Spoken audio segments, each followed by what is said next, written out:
మంత్రి గారు నీటిని జగత్వాలకు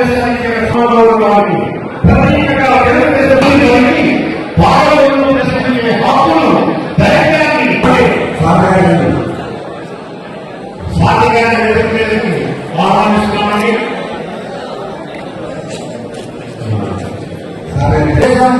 చంద్రబాబు నాయుడు గారి కార్యక్రమం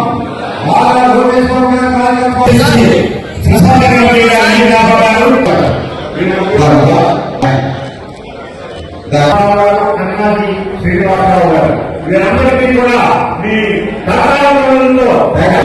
అమలు చేసాము. ఇంకా చేయవలసింది ఏమన్నా భవిష్యత్తులో మనం ఏం చేస్తామనేది కూడా ప్రతి వెళ్ళి రాష్ట్రం అనుకోయింది.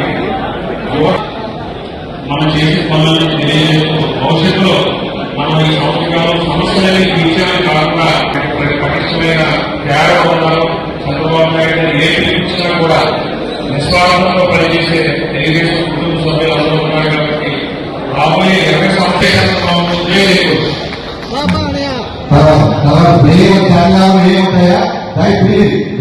మరి పార్టీ ఏ కార్యక్రమం ఇచ్చినా సరే మన ఏలూరు జిల్లాలో ముందుగా చేసేటువంటి ఎమ్మెల్యే గారు ప్రతి మహిళ ప్రతి ఒక్కరు కూడా చాలా హ్యాపీగా చాలా మంచి కార్యక్రమం.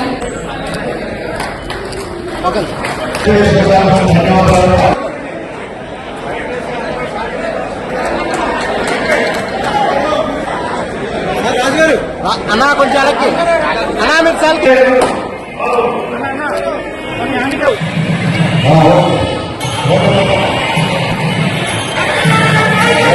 చంద్రబాబు నాయుడు గారు ఏదైతే తొలి అడుగు సుపరిపాలన తొలి అడుగు అనే కార్యక్రమాన్ని పెట్టినప్పుడు ప్రతి ఇంటికి కూడా తిరగాలనుకున్నప్పుడు అందరూ కూడా మరి ఎలక్షన్ క్యాన్వాసింగ్ లాగా మళ్లీ ప్రతి గృహానికి తిరగాలని అనుకున్నాం.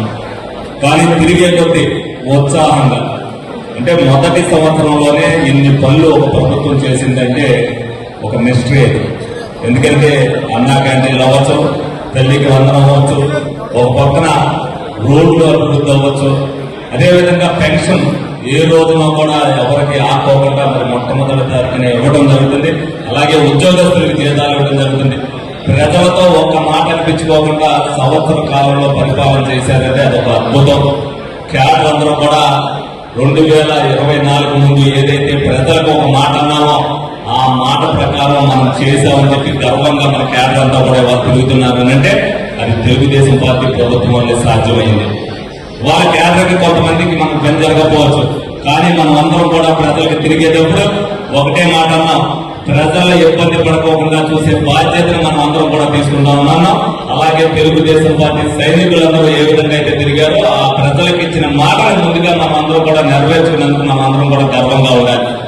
చంద్రబాబు నాయుడు గారి యొక్క ఆదేశాల మేరకు ఈ కూటమి ప్రభుత్వం అధికారంలోకి వచ్చాక చంద్రబాబు నాయుడు గారి నాయకత్వంలో పవన్ కళ్యాణ్ గారు ఉప ముఖ్యమంత్రిగా మోదీ గారి యొక్క ఆశీస్సులతో ఈ రాష్ట్రంలో ఈ సంవత్సర కాలంలో చేసినటువంటి అభివృద్ధిని ప్రధానికి కూడా తెలియపరుస్తూ చేసిన వాగ్దానాల గురించి చెబుతూనే చేయాల్సిన వాగ్దానాల గురించి ప్రధానికి కూడా ఒక మాట చెప్పండి, రాబోయే రోజుల్లో కూటమి ప్రభుత్వానికి మీ ఆశీస్సులు ఇవ్వడం చెప్పి ప్రధానికి కూడా ఒక కార్యక్రమం పెట్టి ఆ కార్యక్రమం సుపరిపాలనలో తొలి నామకరణం చేసి ఆ కార్యక్రమంలో ఇక్కడ విచ్చేసినటువంటి పెద్దలు రాష్ట్ర వ్యవసాయ శాఖ మంత్రి, సహకార శాఖ మంత్రి, నాకైతే అబ్కార్ చైర్మన్ గారిని డిసిసిబి చైర్మన్ గా రావడానికి ప్రధాన కారణమైనటువంటి పెద్దలు అధికారి గారికి ముందుగా మరి వీరారెడ్డి గారి నాయకత్వంలో ఎమ్మెల్సీ గారు నా పేరు అనౌన్స్ చేయకముందే ఇందులూరు నియోజకవర్గం, ఉంగుటూరు నియోజకవర్గంలో మొదటి మీటింగ్ పెట్టి మన కేడర్ అందరితో కూడా నా విజయానికి సహకరించిన మీ అందరికీ అన్నగారు గండి వీరాంజనేయ గారికి అభినందనలు తెలియజేసుకుంటూ, వ్యవసాయ శాఖ మంత్రి అచ్చెన్నాయుడు గారు ఎవరో తెలియని వాడు ఉండరు. ఆయన రాష్ట్ర అధ్యక్షులుగా చేసి మనందరికీ ఎన్నో మంచి కార్యక్రమాలు చేసిన ఆయన ఈ రోజు మనకు ముందుండడం చాలా సంతోషం. మీ ఊరూరు కాన్స్టిట్యున్సీ డెవలపర్ రావడం ఇంకా సంతోషం. చంద్రబాబు నాయుడు గారు కూటమి తరఫున ఏ మనం వాగ్దానాలు చేసాము.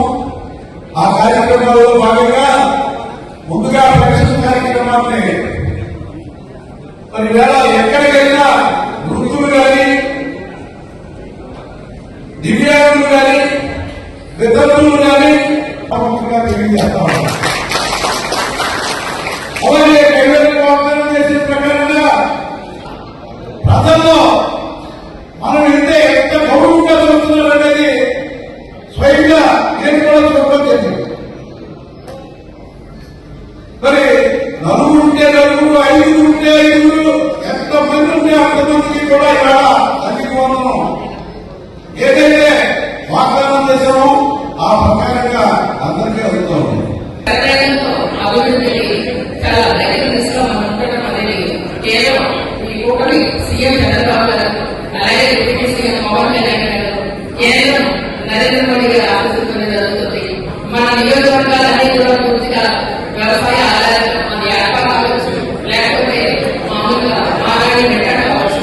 ఈ కార్యక్రమాన్ని మరి పూర్తిగా అవగాహన చేసే విధంగా రైతులు అడగడంగా ఈ రోజున కేంద్ర ప్రభుత్వం ఇచ్చిన అనేక కార్యక్రమాలు ఇక్కడ రాష్ట్ర ప్రభుత్వం అమలు చేయడం చాలా గొప్ప విషయం. మీ అందరి అభిమానంతో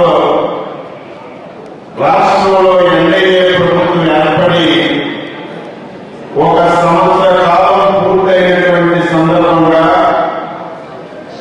ఈ సంవత్సర కాలంలో ఎన్డీఏ ప్రభుత్వం చేసినటువంటి అభివృద్ధి సంక్షేమ కార్యక్రమాలు ప్రజలకు తెలియజేయాలి. ప్రజల దగ్గర ఏమైనా సమస్యలు ఉంటే తెలుసుకొని పరిష్కరించాలని మంచి ఉద్దేశంతో ఏర్పాటు చేసినటువంటి కార్యక్రమం సుపరిపాలన తొలి అడుగు కార్యక్రమం. ఇప్పుడే నేను గణపురం గ్రామంలో ఒక విలేజ్ లోకి వెళ్ళి చాలా మంది ప్రజలకు కలిసి కార్యక్రమాల అమలు తీరుని పరిశీలన చేశారు.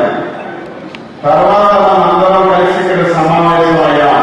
రాష్ట్రంలో 212 అన్నా క్యాంటీన్లు ప్రతి నియోజకవర్గానికి ఒకటి ఉండే విధంగా అన్నా క్యాంటీన్లు పెట్టి ఎన్నికల్లో ఇచ్చిన హామీని నెరవేర్చాం. ఇక నుంచి ముందే ప్రభుత్వం డబ్బు వారి అకౌంట్ లో వేస్తాం. తరువాత వారు గ్యాస్ సిలిండర్లు ఆ డబ్బుతో కొనుక్కునే విధంగా ఈ నెల నుంచి ఆ కార్యక్రమాన్ని కూడా చేశారు. ఒకటే కాదు, ఎన్నో హామీలు, ఇబ్బందులున్న సమస్యలున్న ఈ సంవత్సరంలో మనం పూర్తి చేశాం.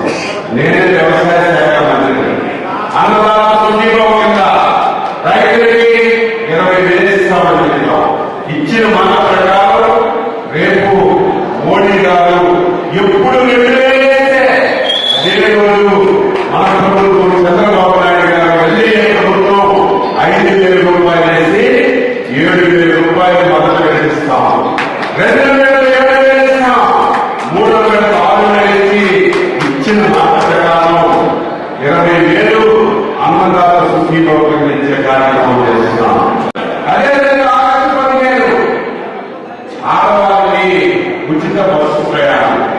మొన్న నేను ఇంటికి పెట్టాం. లోకేష్ బాబు గారు నేను అధికారులు వచ్చారు. ఒక జిల్లాకే పరిమితం చేయగలన్నారు. సత్యంగా లోకేష్ బాబు గారు ఒప్పుకోలేదు. మా మహిళా సౌకర్యములు అవసరం లేకుండా తిరగరు. ఎక్కడికి పని వెళ్ళాలని ఎక్కడికైనా ఈ రాష్ట్రంలో విధంగా రేపు ఆగస్టు 15 నుంచి ఉచిత బస్సు ప్రయాణం ఇస్తున్నాం. ఎప్పుడైతే ఉచిత బస్సు ప్రయాణం ఇచ్చామో ఆటో డ్రైవర్లు వచ్చారు. మా పరిస్థితి ఏంటి? ఆడవాళ్ళందరూ ఉచితంగా బస్సు ఎక్కితే మా ఆటో డ్రైవర్లు మేము చాలా ఇబ్బందులు పడతామని చెప్పారు. అదే రోజు ఆటో డ్రైవర్లకు కూడా ఆర్థికంగా సహాయం చేసి వారికి కూడా న్యాయం చేయాలని ప్రయత్నం చేస్తున్నాం. ఈ రోజు ఈ విధంగా ఈ సంవత్సర కాలంలో అనేక ఇబ్బందులున్నా, అనేక సమస్యలున్నా ఇచ్చిన హామీలన్నీ కూడా నెరవేరుస్తూ ఈ సంవత్సరంలో చేసిన పనులు ప్రజలకి చెప్పడానికి ఈ కార్యక్రమాలు చేస్తున్నాం. దీంతో పాటుగా అభివృద్ధి కార్యక్రమాలు చేయాలి. అమరావతి మీ జిల్లాకు